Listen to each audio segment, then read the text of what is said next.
Hello, I'm Hope Baldwin. You're watching the Hopeful Hope We Must Remain Hopeful podcast. And today our topic is healthy aging. My guest today is Terry Benjamin. Hello, Terry. How you doing? Can you tell our viewers something about yourself? Well, basically, I guess the biggest thing is that I'm aging and I'm trying to do it healthily.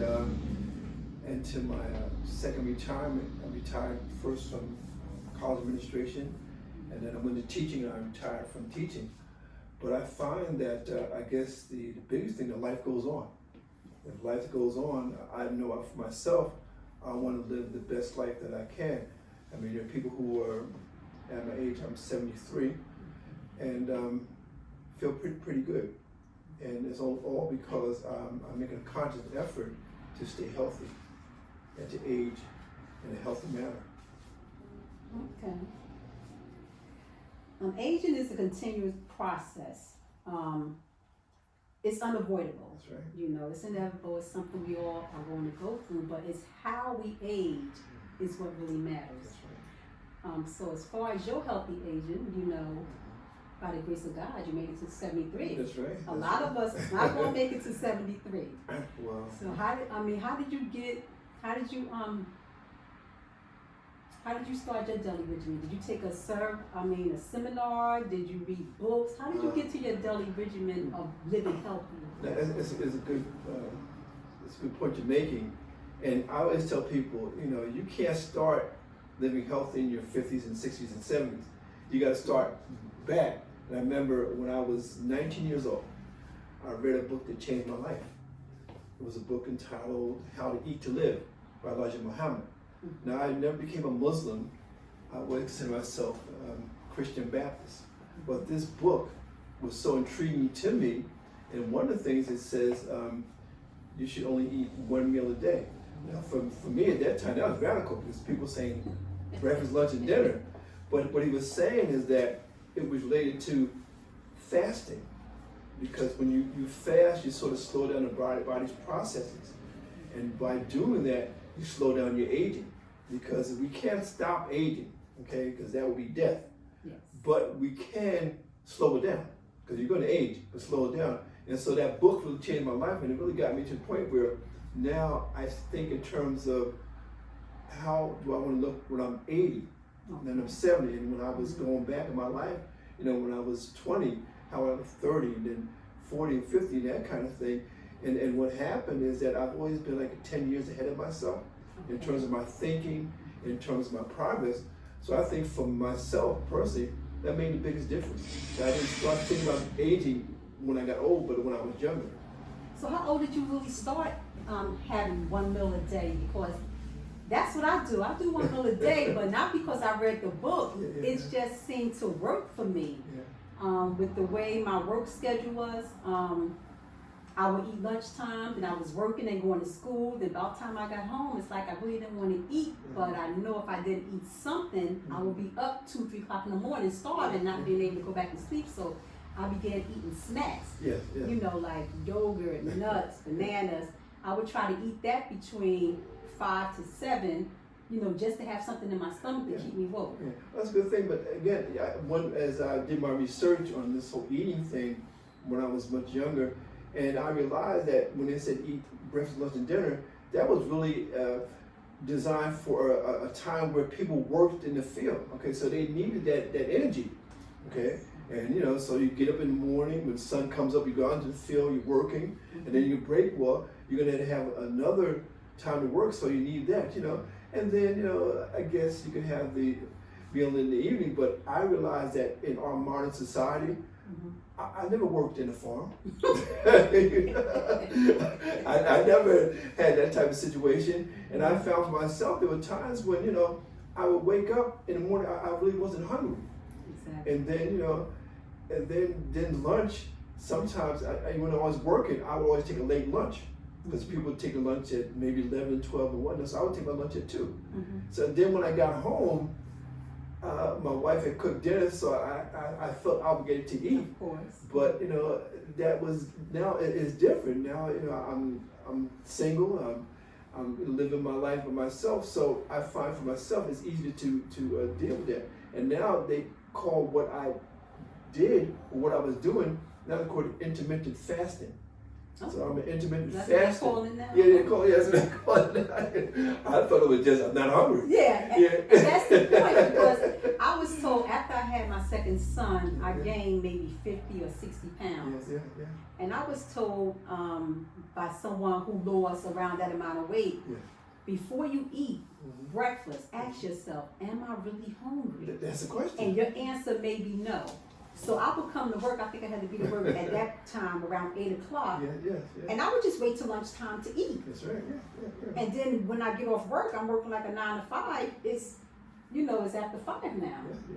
So you really need to ask yourself, am I really hungry? And ask yourself, are you really hungry or are you thirsty? Yes. Because sometimes we're thirsty and we think we need to eat. And sometimes we eat our feelings. I don't Yes. feel good. So let me have this, and then you find yourself eating, and then the worst thing is to sit in front of the TV. Because what happens with the snacks, they disappear. I'm watching TV, and then like the popcorn or the pretzels or the chips and whatnot. Did somebody steal my food? Exactly. And that's why you have to be.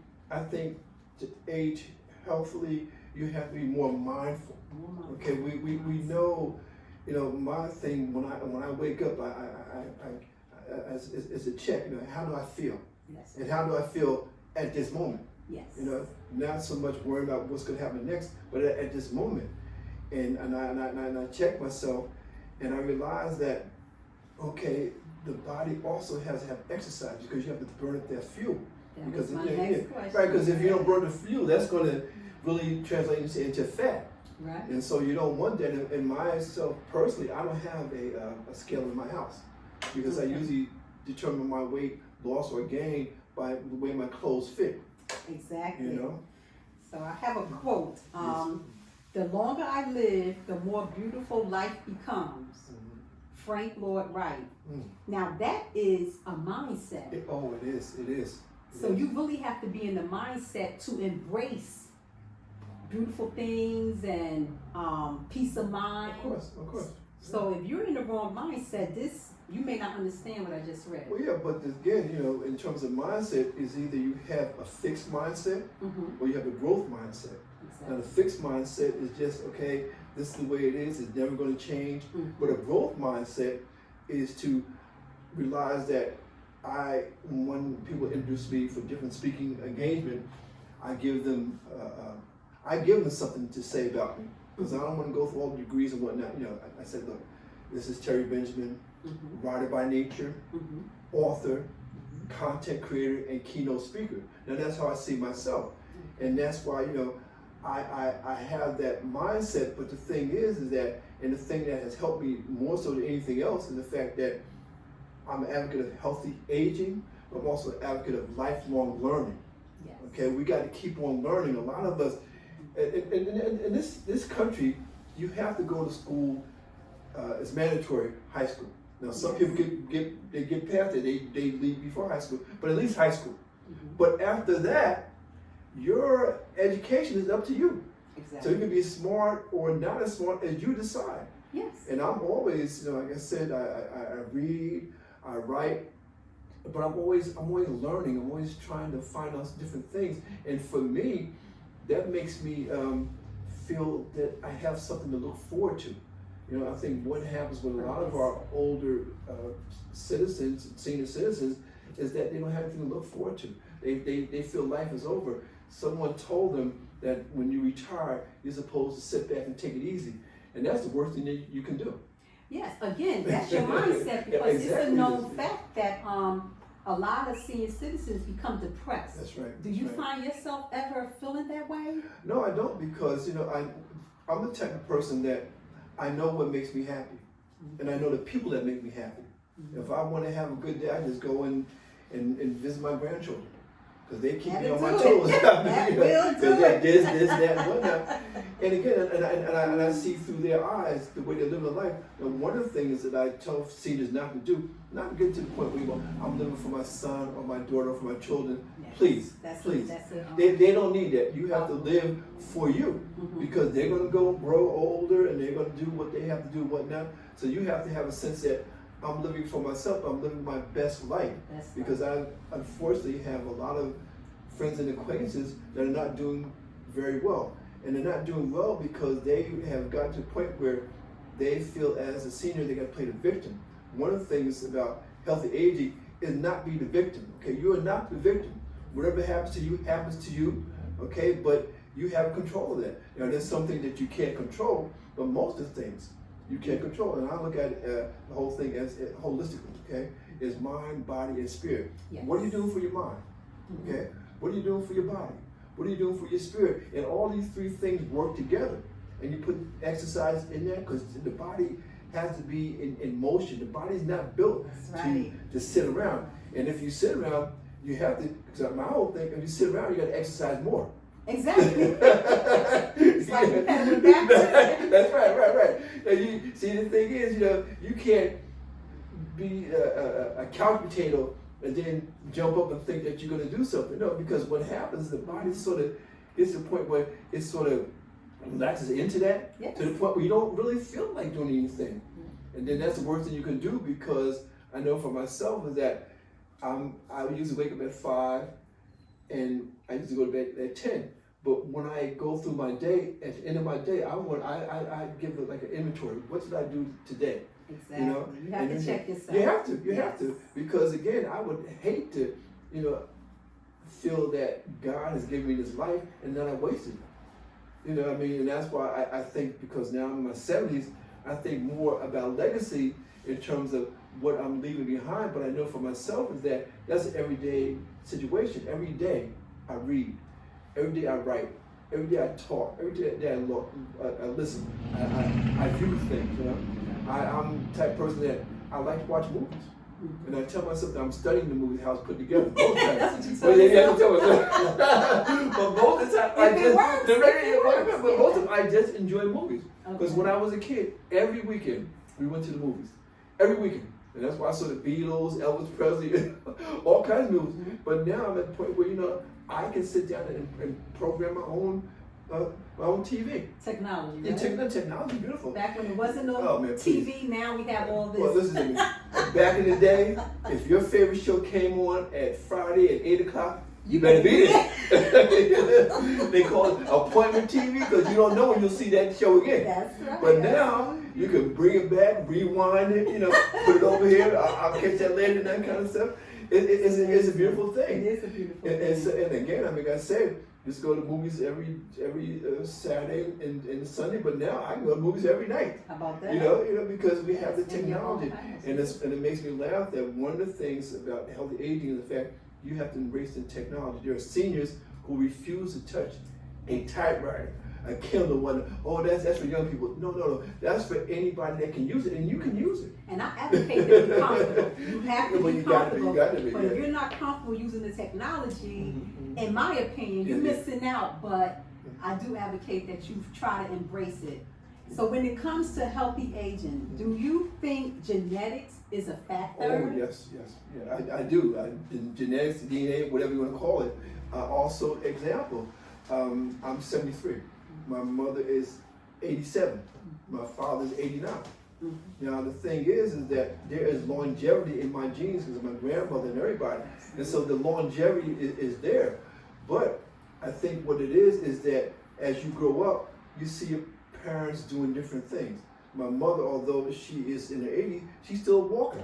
She'll walk up to Broad Street and come back, and she'll sit outside till she gets sunlight.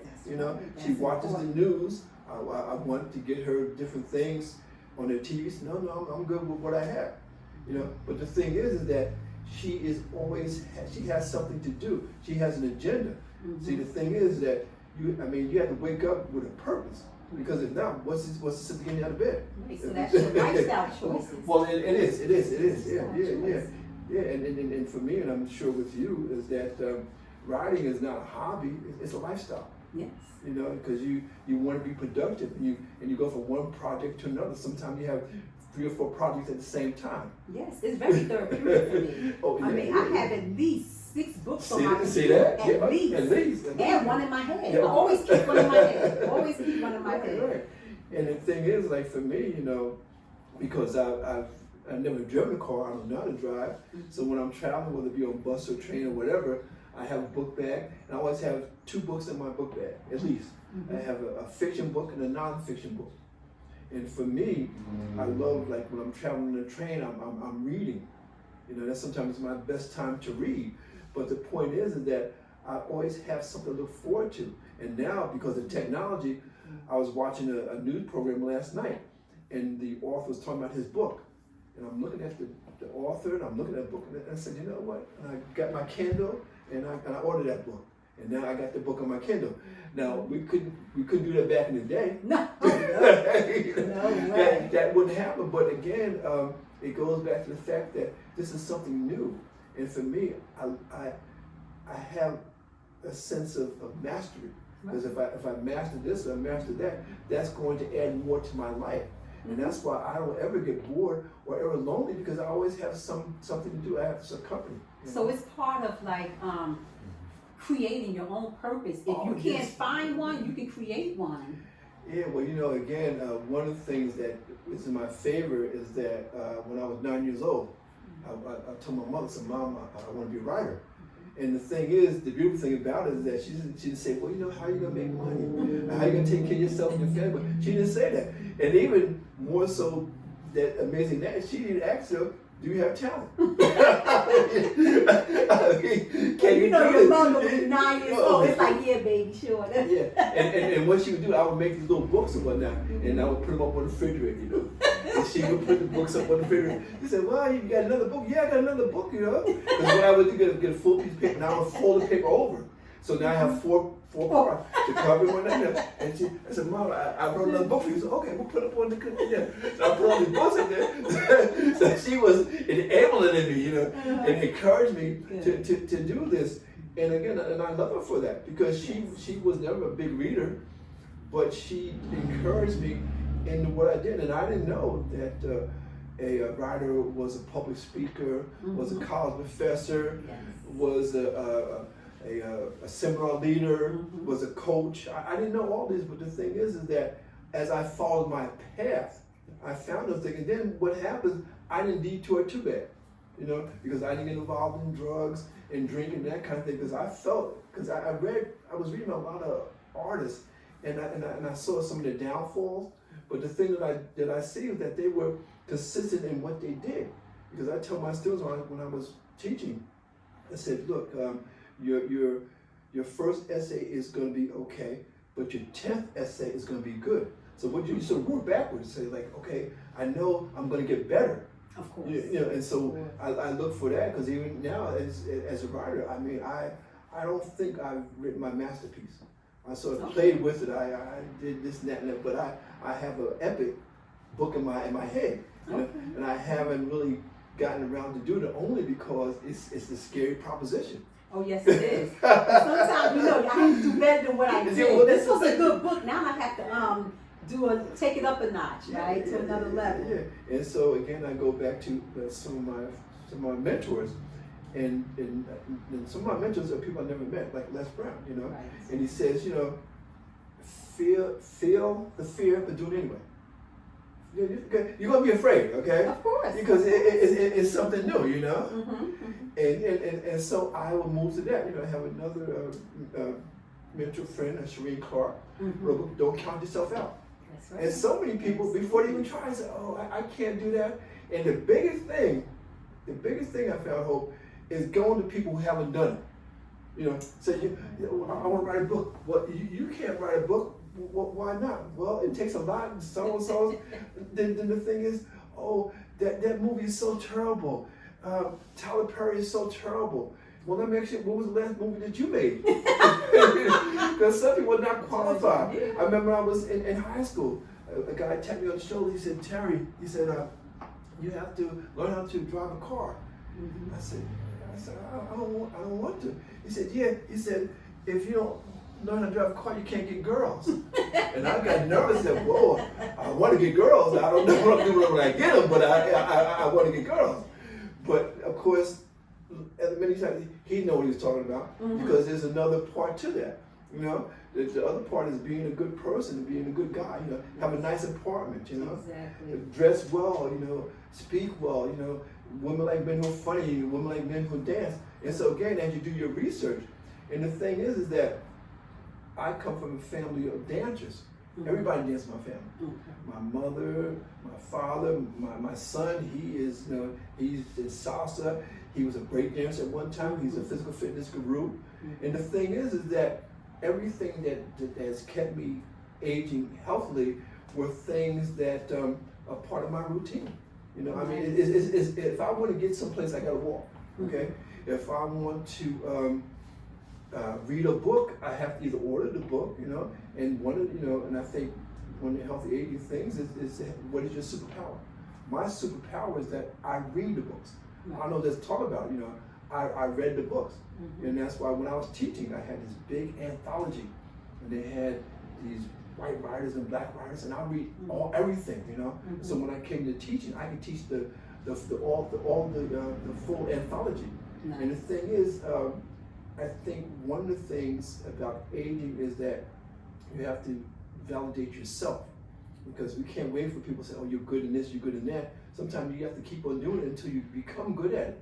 Right. Because again, I think one of the things about aging healthy is to be confident in yourself, confident in what you do. You know? I was talking to my students the other day, and I overheard a conversation. They were saying, when we read the story, we write about the story, why do you have to talk about it? Yeah. And I said, well, I'm trying to encourage you to be confident. That's right. To speak publicly. Yes. I said, when you go on an interview, you want to appear confident. That's right. That's right. You don't want to answer the question in 1 or 2 words.